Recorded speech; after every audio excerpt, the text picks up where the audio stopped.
En 1992, los ahorros que tardaron décadas en construirse se convirtieron en polvo en cuestión de semanas. No metafóricamente, literalmente. El dinero que las personas habían guardado durante toda la vida pasó a no valer casi nada.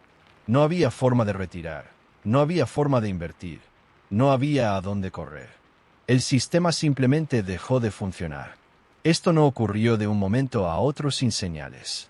El colapso de la Unión Soviética, concluido en diciembre de 1991, fue el detonante de una de las mayores crisis económicas que el mundo moderno haya visto.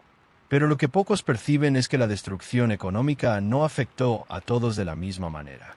Mientras una parte minúscula de la población se enriquecía de forma absurda, la gran mayoría de las personas comunes enfrentaba una realidad para la cual ningún economista, ningún profesor y ningún libro las había preparado. La inflación en el país llegó al 2.500% anual. Piénsalo por un momento. Un producto que costaba $1 en enero podía costar $25 en diciembre. Salarios que existían en el papel dejaban de existir en la práctica. Los trabajadores iban a sus empleos todos los días, cumplían sus funciones, pero los pagos simplemente no llegaban. Profesores universitarios, físicos, ingenieros, médicos, profesionales con décadas de formación, se despertaban sin tener que poner en la mesa. Lo que ocurrió con el sistema bancario en ese periodo es uno de los capítulos más perturbadores de esta historia. Los bancos no cerraron de inmediato. Continuaron existiendo, continuaron recibiendo depósitos, continuaron operando aparentemente de forma normal. Pero el valor real de lo que estaba guardado dentro de ellos se disolvía día tras día. Y en 1998, cuando la crisis volvió con toda su fuerza, quienes aún habían confiado en cualquier institución financiera sufrieron una segunda pérdida devastadora. Existe una pregunta que esta historia obliga a cualquier persona a hacerse. ¿Qué es lo que realmente garantiza seguridad en tiempos de colapso? La respuesta que emerge no es cómoda. No es la educación formal. No es el cargo profesional. No es el dinero en el banco. Lo que garantizó la supervivencia de millones de familias rusas en ese periodo fue algo completamente diferente. Y entender que fue eso cambia la forma en que cualquiera piensa sobre la estabilidad financiera. Mientras el sistema colapsaba, surgió un patrón claro entre quienes lograban sostenerse y quienes no. No era una cuestión de suerte. Era una cuestión de qué tipos de recursos tenía una persona antes de que la crisis comenzara. Recursos que el sistema oficial nunca había enseñado a valorar. Recursos que, en condiciones normales, parecían irrelevantes o secundarios. Para entender lo que les ocurrió a las personas comunes en ese periodo, es necesario primero comprender la velocidad con la que todo se derrumbó. La Unión Soviética había sido, durante décadas, un estado que controlaba absolutamente todo: precios, empleos, vivienda, distribución de alimentos. Cuando ese control desapareció de forma abrupta, no había una estructura de mercado lista para asumir. El resultado fue un vacío económico que la mayoría de las personas no sabía cómo llenar. El rublo, moneda oficial del país, entró en caída libre. Quienes tenían ahorros en rublos vieron su patrimonio ser destruido en tiempo real.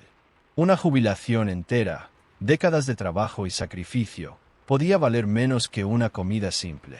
Este no fue un caso aislado, fue la realidad de decenas de millones de personas al mismo tiempo.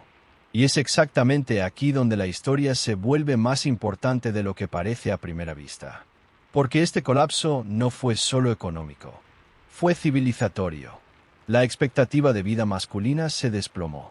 El alcoholismo y el suicidio se dispararon como indicadores de una sociedad que había perdido el suelo. No era solo el dinero lo que había desaparecido, era la sensación de que existía un mañana predecible. Pero en medio de todo esto, algunas familias lograron atravesar el periodo sin perderlo todo. No porque fueran ricas, no porque tuvieran conexiones políticas, sino porque, de formas muy concretas y prácticas, habían construido un tipo de independencia que el colapso del sistema no logró destruir. Lo que estas familias tenían en común es lo que este guión va a mostrar. Si estás siguiendo este contenido y quieres entender cómo las personas comunes sobrevivieron a uno de los mayores colapsos económicos de la historia moderna, suscríbete al canal. Dale me gusta al vídeo y cuéntanos en los comentarios qué te pareció y desde qué ciudad o país estás viendo. La primera señal de que algo había cambiado de forma irreversible no fue un titular de periódico. Fue el estante vacío del mercado local. Productos que siempre habían estado disponibles simplemente desaparecieron. Y cuando reaparecían, costaban el doble de lo que costaban la semana anterior. Este ciclo se repetía cada semana, sin parar. Para la mayoría de las familias rusas, la respuesta inmediata fue recurrir a lo que tenían más cerca, la tierra. Pequeños terrenos en las afueras de las ciudades, conocidos como dachas, que antes servían como espacio de ocio los fines de semana, se convirtieron en la principal fuente de alimentación de millones de personas. Cultivar patata, zanahoria, remolacha y col dejó de ser una actividad opcional y pasó a ser una cuestión de supervivencia. Los números que surgieron de este periodo son difíciles de creer. Se estima que las familias con acceso a pequeños terrenos produjeron cerca del 90% de todas las patatas consumidas en el país durante los años más críticos de la crisis. Aproximadamente el 80% de los vegetales que llegaban a la mesa de las familias rusas provenían de esos mismos pedazos de tierra. El sistema agrícola oficial había entrado en colapso total, y fueron los terrenos domésticos los que sostuvieron a la nación. Pero no todo el mundo tenía acceso a un terreno. Y para esas personas, la salida fue otra. Surgió entonces un fenómeno que los rusos llamaron chelnoki, una palabra que significa literalmente lanzadera de costura, el objeto que va y viene en el telar. Los chelnoki eran personas comunes que comenzaron a viajar entre ciudades, entre regiones e incluso entre países, comprando productos donde eran baratos y revendiéndolos donde había demanda. No eran empresarios. Eran trabajadores, profesores, exmilitares, amas de casa. Cualquier persona que necesitaba ingresos y estaba dispuesta a actuar. Este comercio informal tomó proporciones que el gobierno no había previsto y no podía controlar. Mercados improvisados aparecieron en estaciones de tren, en plazas, en aceras. Había una economía paralela funcionando a plena luz del día, y sostenía a una gran parte de la población mientras la economía oficial continuaba en colapso. Quien actuó temprano en este sistema logró crear una fuente real de ingresos. Quien esperó, perdió la ventana. Al mismo tiempo, otro grupo de personas descubrió que poseía algo extremadamente valioso sin haberlo percibido antes: habilidades prácticas. Mecánicos, electricistas, fontaneros, carpinteros, profesionales que el sistema soviético había tratado como trabajadores de segunda categoría, pasaron a ser más buscados que médicos e ingenieros. La razón era simple. En un momento en que el dinero había perdido valor, lo que importaba era resolver problemas reales, inmediatos, concretos. Una tubería rota necesitaba ser reparada. Un motor detenido necesitaba volver a funcionar. Una instalación eléctrica defectuosa necesitaba ser arreglada. Estas necesidades no desaparecían con la inflación. Al contrario, se volvían más urgentes a medida que el acceso a servicios formales disminuía. Y quien sabía resolverlas no necesitaba banco, no necesitaba sistema financiero. Podía ser pagado en comida, en otros servicios, en cualquier cosa que tuviera valor real en ese momento. Este fue uno de los aspectos más reveladores de todo el periodo, la inversión completa de la jerarquía de valor que la sociedad había construido durante décadas. El título universitario que había costado años de estudio y que prometía seguridad y prestigio pasó a garantizar muy poco. La habilidad de reparar, de construir, de producir con las propias manos pasó a garantizar mucho más. No porque el conocimiento intelectual hubiera dejado de ser importante, sino porque el sistema que transformaba ese conocimiento en ingresos simplemente dejó de funcionar. Y sin ese sistema, el título no alimentaba a nadie. Y aún había un tercer elemento que comenzó a emerger con fuerza en ese periodo, algo que no aparecía en ningún manual de finanzas, pero que se mostró tan importante como la comida y la habilidad. Era la red de relaciones personales. Los rusos tenían un nombre para esto también: Vlad. Significaba, de forma amplia, el sistema de favores, intercambios y reciprocidades entre personas de confianza. En condiciones normales, el Vlad era visto como algo informal, casi marginal. En ese contexto, Se convirtió en la estructura que mantenía comunidades enteras en pie. Cuando el dinero no circulaba, la confianza entre las personas era lo que circulaba en su lugar.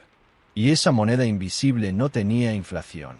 Existe un detalle sobre el colapso ruso que casi nunca se menciona cuando el tema se discute fuera del país.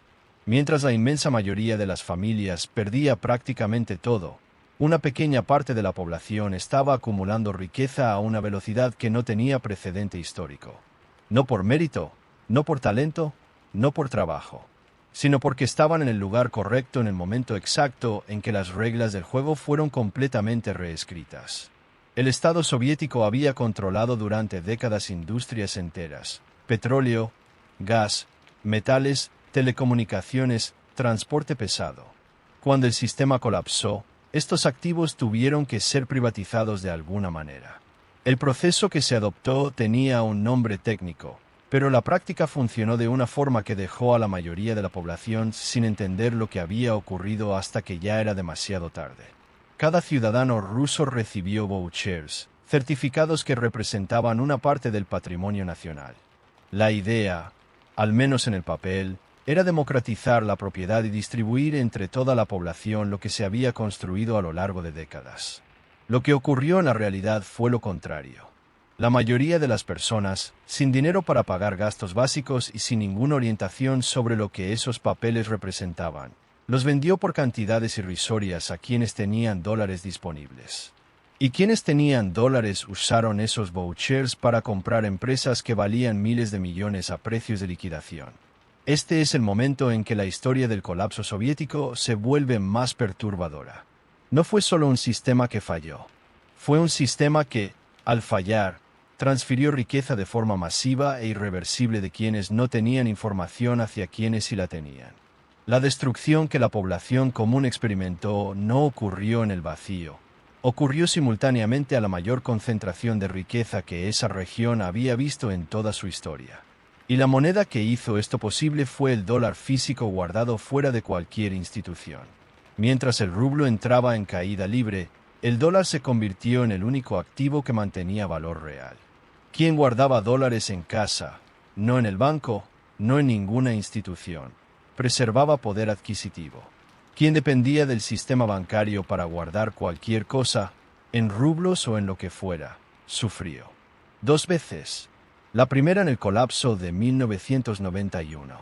La segunda en el default de 1998, cuando el gobierno ruso declaró que no pagaría su deuda y el sistema financiero volvió a derrumbarse. El patrón que emerge de estos dos momentos es idéntico.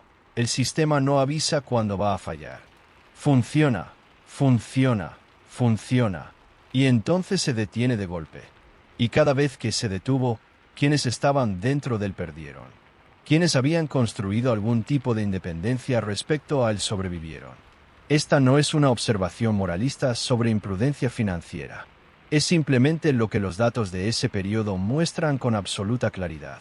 Fue en este contexto que otro grupo de personas descubrió una salida que nadie había planeado.